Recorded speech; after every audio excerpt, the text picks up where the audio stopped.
હું કેતન ગાંડાભાઈ પટેલ। આપણે જો ડાંગ સ્વરાજ આશ્રમ વિશે વાતો કરીએ તો ડાંગ સ્વરાજ આશ્રમની સ્થાપના સ્વતંત્રતા સેનાનીઓએ 1948ની 7મી સપ્ટેમ્બરે કરી।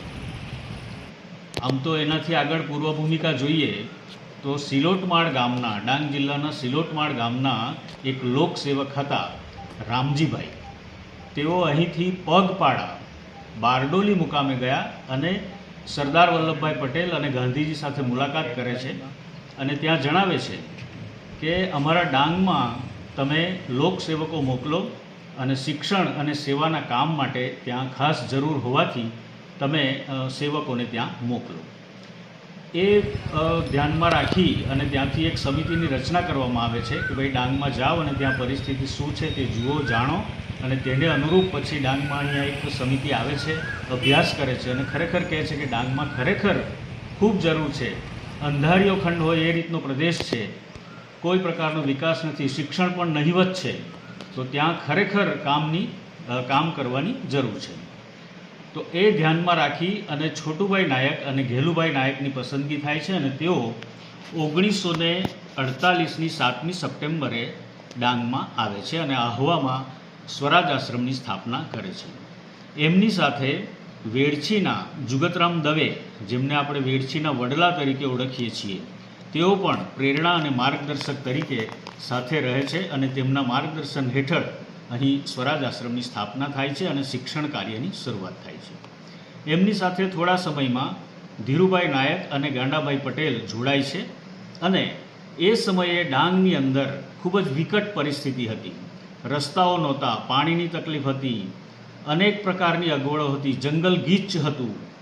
એવી પરિસ્થિતિમાં અહીં શરૂઆત કરે છે આ લોકો અને ગામડાઓમાંથી સમજાવીને છોકરાઓને લઈ આવે, એમના વાળ કાપે, એમના નખ કાપે, એમને નવડાવે અને ત્યાર પછી શિક્ષણની શરૂઆત અહીં થાય છે। તો શરૂઆતની પરિસ્થિતિ ખૂબ વિકટ હતી, અગવડભરી પરિસ્થિતિ હતી। તેની અંદર આ તમામ સ્વતંત્રતા સેનાનીઓ હતા બધા, તો સ્વતંત્રતા સેનાનીઓ અહીં આવે છે અને શિક્ષણની શરૂઆત ડાંગ જિલ્લામાં કરે છે। તો શિક્ષણ અને સેવાની શરૂઆત જે થઈ ત્યાર પછી આપણે જોઈએ તો 1960માં જ્યારે ગુજરાત મહારાષ્ટ્ર છૂટા પડે છે, બાયફર્કેશન થાય છે, બૃહદ મુંબઈ રાજ્યમાંથી ગુજરાત અને મહારાષ્ટ્ર બે ભાગ પડે છે, તે સમયે એક પ્રશ્ન આવ્યો કે સાપુતારા સાથેના ડાંગને આપણે ગુજરાતમાં જોડવું કે મહારાષ્ટ્રમાં। તે અંગે ખૂબ સંઘર્ષો થયા, અનેક સરઘસો નીકળે, સભાઓ થાય અને ગંભીર પ્રકારના આક્ષેપો અને મારામારી સુધી પણ વાત જતી હતી એમ વડીલોનું કહેવું હતું। તો એ બધી વાતો આપણે એમની પાસેથી સાંભળી છે, તમામ વડીલો પાસેથી, એ હું આજે તમને જણાવું છું। અને અંતે પછી મુંબઈ રાજ્યના મુખ્યમંત્રી સુધી વાત જાય છે અને ત્યાર પછી વડાપ્રધાન સુધી પણ વાત જાય છે અને ત્યાંથી ઉપરથી એમ કહેવામાં આવે છે કે તમે ડાંગના લોકોને પૂછો કે એ લોકોએ શું કરવું છે, લોકમત લો।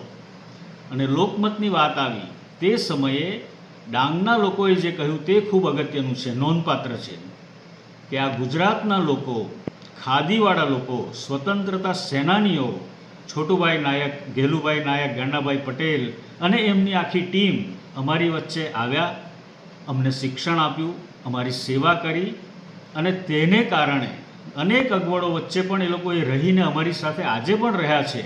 તો અમને શિક્ષણ અને સેવા આપનાર જે આ ગુજરાતના લોકો છે એમની સાથે અમારે ગુજરાતમાં રહેવું છે। અને લોકમત લેવામાં આવ્યો તો 2/3 કરતાં વધારે બહુમતીથી લોકમત ગુજરાતની ફેવરમાં આવ્યો અને આજે આપણી સાથે જે સાપુતારા સાથેનું ડાંગ ગુજરાતમાં છે તે આ સંસ્થા અને એના કાર્યકરો, અનેક નામી અનામી કાર્યકરોના સારા મજબૂત કાર્યોને કારણે આજે ડાંગ આપણી સાથે ગુજરાતમાં છે।